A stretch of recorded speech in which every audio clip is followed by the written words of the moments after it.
안녕하세요. 반갑습니다. 아답터 채널의 민규수입니다. 이번 시간에는 기초자료구조 특강 6번째 시간이고요. 정렬, 소팅에 대해서 배워보도록 하겠습니다. 정렬 파트가요, 다른 파트보다는 조금 더 배워야 할 것들이 좀 더 많습니다. 그렇기 때문에 이번 6강에서 정렬을 끝내는 게 아니라요, 7강까지 이어서 정렬은 진행을 할 건데요. 이번 6강에서는 무엇을 배울 거냐 하면요, 내부 정렬과 외부 정렬이 무엇인지 개념에 대해서 정립을 해보고요. 그리고 내부 정렬의 종류 중에 버블 정렬, 선택 정렬, 삽입 정렬, 쉘 정렬에 대해서 배워보도록 하겠습니다. 지난 시간까지 자료 구조의 종류에 대해서 배웠어요. 자료 구조의 종류에는 선형 자료 구조가 있고 비선형 자료 구조가 있었습니다. 이번 시간에는요, 기존에 배운 그 자료 구조의 종류들을 가지고 이용을 할 건데요. 이용을 할 때 크게 4가지로 이용을 할 수가 있다라고 첫 번째 시간에 설명을 드렸었어요. 정렬, 탐색, 파일 편성, 인덱스. 그 중에 오늘은 정렬에 대해서 배워보는 겁니다. 자, 그럼 정렬, 소팅이 뭐냐? 컴퓨팅에서 소팅은요, 각 데이터를 특정 항목으로 오름차순 혹은 내림차순으로 재배열하는 작업을 정렬이라고 하고요. 이 정렬이란 단어는 일상생활에서도 많이 쓰이기 때문에 정의만 보고도 쉽게 이해가 가능합니다. 그러면은 이 컴퓨팅에서는 도대체 어떤 방식으로 정렬을 하느냐라는 것을 공부를 해야 되는 걸 텐데요. 대분류로는 크게 2가지로 분류를 할 수가 있습니다. 첫 번째는 내부 정렬이 있고요. 두 번째는 외부 정렬이 있습니다. 내부 정렬은 데이터량이 적을 때 주기억 장치에서 정렬하는 방법이에요. 자, 주기억 장치를 아시는 분들도 있겠지만 모르시는 분들을 위해서 한번 설명을 드리면요. 주기억 장치는 컴퓨터에서 볼 수 있는 램을 의미합니다.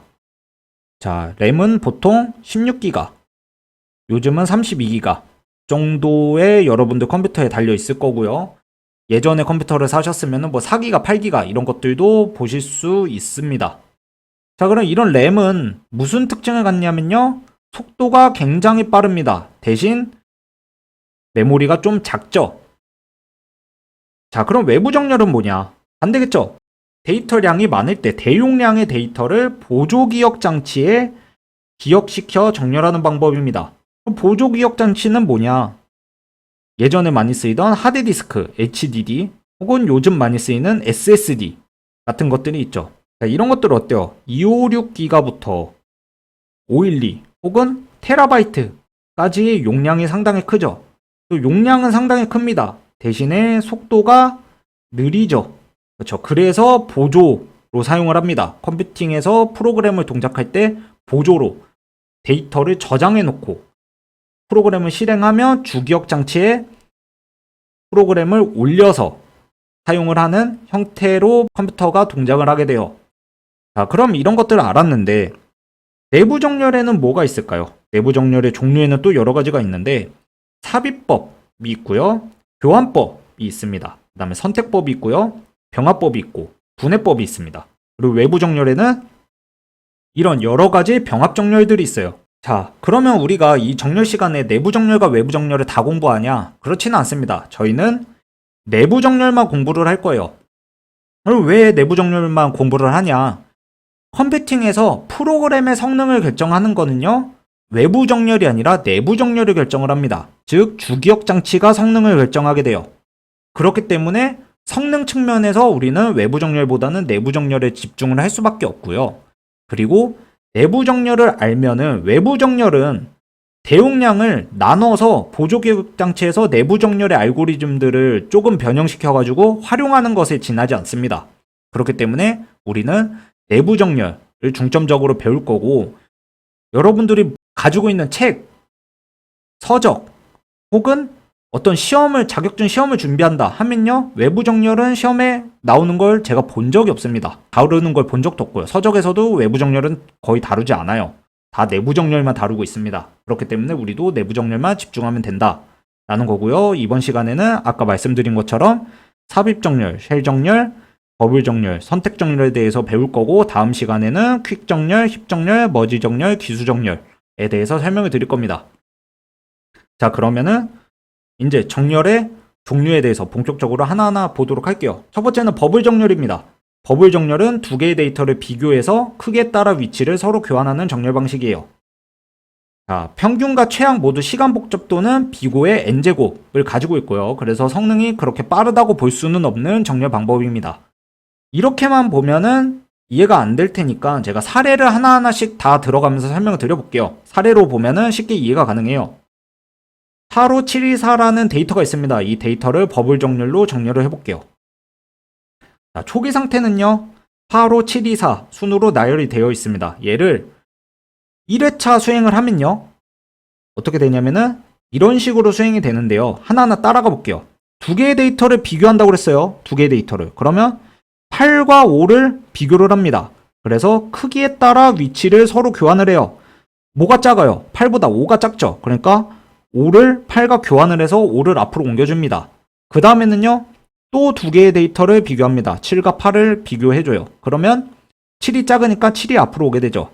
자, 이런 식으로 계속 진행을 하는 겁니다. 그 다음 8과 2를 비교를 해주고 나서 2가 작으니까 2를 앞으로 옮겨주고 그 다음에 마지막으로 8과 4를 비교해줘서 4가 작으니까 4를 앞으로 옮겨줍니다.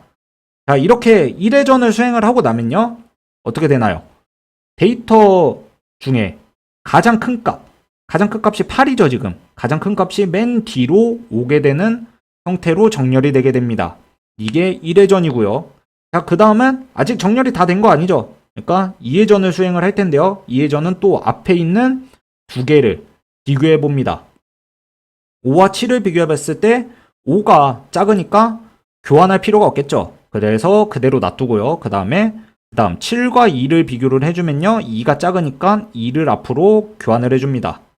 그 다음 마찬가지로 7과 4를 비교해주면요. 4가 작으니까 4를 앞으로 교환해주면 마지막은 8은 이미 맨 마지막에 큰 값이 있다는 걸 우리가 알고 있으니까 두 번째로 작은 값인 7이 맨 뒤에 온다는 것을 알 수가 있죠. 자, 이러면 2회전이 끝나는 거예요. 자, 그 다음 3회전 쭉쭉 해봅시다. 자, 5와 2를 다시 비교해주면요. 2가 작으니까 2가 앞으로 오죠. 그 다음 5랑 4를 비교해주면 4가 작으니까 앞으로 오고 세 번째로 큰 값인 5가 세 번째에 오게 되겠죠. 뒤에서 세 번째에 오게 될 거예요.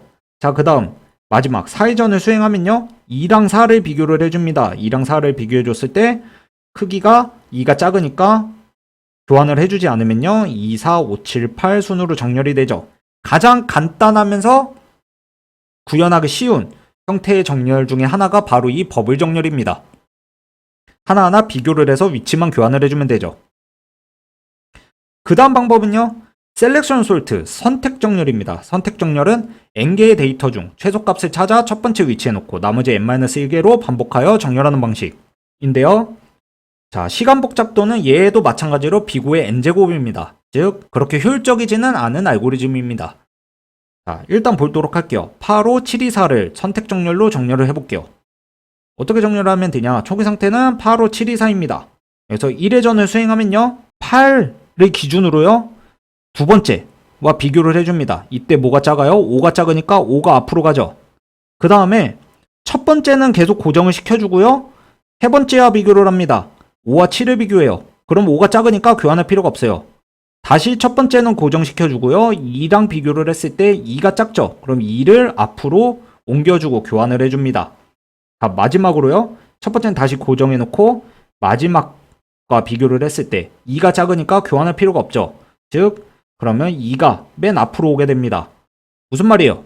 다시 정의를 보면요. n개의 데이터 중에 최소값을 찾아 첫 번째 위치에 놓는다고 그랬죠. 자, 5개 n개의 데이터 중에 최소값을 찾아서 첫 번째로 이렇게 첫 번째로 이동시켜준다 라는 겁니다. 그 다음에 나머지 n-1개로 반복해서 정렬을 하면 된다 라는 거예요. 정의가 이해가 되시죠?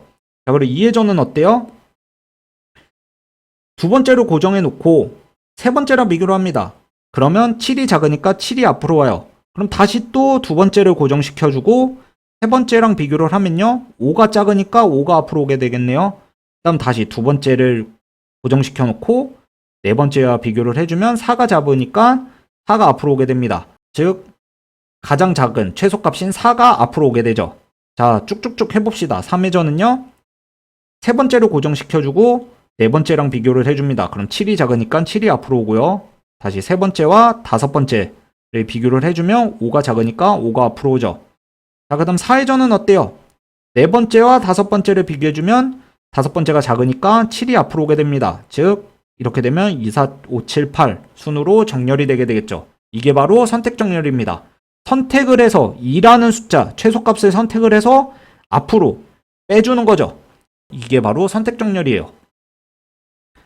자, 그 다음은 삽입 정렬이 있습니다. 인설션 소트라고 부르고요. 얘는 순서화된 데이터에 새로운 데이터를 순서에 맞게 삽입해서 정렬하는 방식입니다.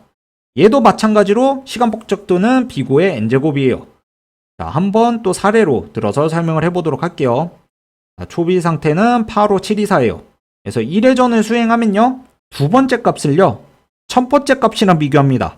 첫 번째 값이랑 비교했을 때 두 번째 값보다 첫 번째 값이 크니까 두 번째 값을 앞으로 이동시켜줘요. 즉, 두 번째 값과 첫 번째 값을 비교해서 5를 첫 번째 자리에 삽입하고 8을 한 칸 뒤로 이동합니다. 뒤로 밀어주는 거예요. 그렇죠? 그 다음에 2회전은요. 어떻게 하냐면요. 세 번째 값을요. 놓고요. 앞에 첫 번째 값과 두 번째 값하고 비교를 합니다. 그때 세 번째 값이 두 번째 값인 8보다는 작으니까 7을 앞으로 이동시켜주고 나머지를 밀어줘요. 즉, 세 번째 값을 첫 번째, 두 번째 값과 비교해서 7을 8자리에 삽입하고 8을 한 칸 뒤로 이동합니다. 즉, 어떻게 하고 있어요? 5를 8 위치에 삽입을 했고요. 7을 8 위치에 삽입을 했죠. 그래서 삽입하는 정렬 방식입니다. 네, 이런 식으로 하면요. 3회전 때는요. 어떻게 할까요? 네 번째 값을 첫 번째, 두 번째, 세 번째와 비교를 하고요. 비교를 했을 때 2가 5자리에 들어가면 되겠죠. 그럼 2를 5자리에 넣고 나머지를 밀어줍니다. 뒤로. 즉, 네 번째 값을 첫 번째, 두 번째, 세 번째 값과 비교하여 2를 5자리에 삽입하고 나머지를 한 칸 뒤로 이동시켜줍니다. 자, 그럼 4회전은요? 4를요? 요 앞에 네 가지들 다 비교를 해줍니다. 요 네 가지 값들과 다 비교를 해줬을 때 어디 들어가면 되겠어요? 여기 들어가면 되겠죠. 그쵸? 2와 5 사이에 삽입을 해주고요. 나머지를 뒤로 밀어줍니다. 즉, 다섯 번째 값을 처음부터 비교해서 4를 5 자리에 삽입을 하고 나머지를 한 칸 뒤로 이동시켜준다. 라는 겁니다. 즉, 삽입하는 방식으로 정렬을 하는 방법이 이 삽입 정렬이에요. 그런데 가만히 보면 어때요? 삽입 정렬을 가만히 보면은 이동을 시켜야 된다는 거예요. 한 칸 뒤로 이동을 시켜야 되는데 얘는 하나를 이동을 시켰고요. 얘는 몇 개를 이동시켰어요? 5, 7, 8, 3개를 이동시켰죠. 그쵸? 뒤로 나머지를 한 칸 뒤로 이동시키는데 3개를 이동시켰어요. 자, 이런 것들을 보면은 어때요? 삽입 정렬 같은 경우에는 한 칸씩 뒤로 이동시키는 게 운이 좋으면은 조금만 이동시켜도 되지만 운이 나쁘면 많이 이동시켜야 되는 이런 특징을 가지고 있습니다. 자, 이걸 다시 보면요.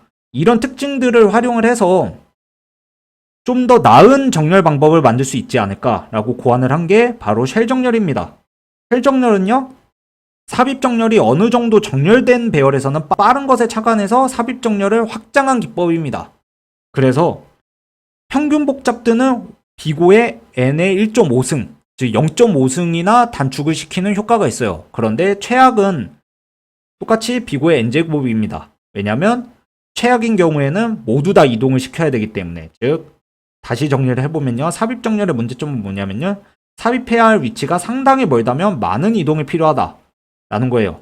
그래서 여러 개의 부분 리스트를 만들고 각 부분 리스트를 삽입 정렬을 통하여 정렬을 합니다. 여러 개의 데이터가 있으면 얘를 나눠서 여기 한번 삽입 정렬하고 여기 한번 삽입 정렬해서 일부분만 정렬을 빨리빨리 해줘요. 그 다음에 다시 분할을 해서 부분 리스트로 또 만들어서 반복을 수행합니다. 이런 식으로 하면은 조금만 정렬이 되어 있어도 삽입 정렬은 좋은 효율을 발휘하기 때문에 더 빨리 정렬할 수 있지 않을까라는 방안에서 착안이 된 게 바로 이 쉘 정렬입니다. 하지만 이 쉘 정렬도 시간이 그렇게 빠른 알고리즘은 아니에요.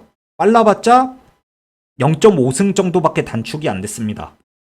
그래서 우리가 지금은 삽입 정렬, 쉘 정렬, 버블 정렬, 선택 정렬까지 배웠는데요. 다음 시간에 배울 이 퀵 정렬과 힙 정렬, 머지 정렬, 기수 정렬은 시간이 훨씬 빨라집니다. 비고의 n log n 까지 내려오고요. 기수정렬 같은 경우는 비고의 DN이라는 알고리즘 시간을 가져요. 이것에 대해서는 다음 7강에서 소개를 드리도록 하겠습니다. 대신 어떨까요? 요 네 가지는 구현이 상당히 쉽습니다. 구현이 쉽기 때문에 큰 용량의 데이터를 다루지 않을 때는 이 네 가지로도 충분해요. 하지만 용량이 많아지고 뭔가 처리할 게 많아지면은 구현이 복잡해도 요 네 가지를 사용하는 게 낫겠죠. 그것에 대해서는 7강에서 다시 설명을 드리도록 하겠습니다. 자, 그럼 이것으로 정렬 첫 번째 시간을 마치도록 할게요. 수고하셨습니다.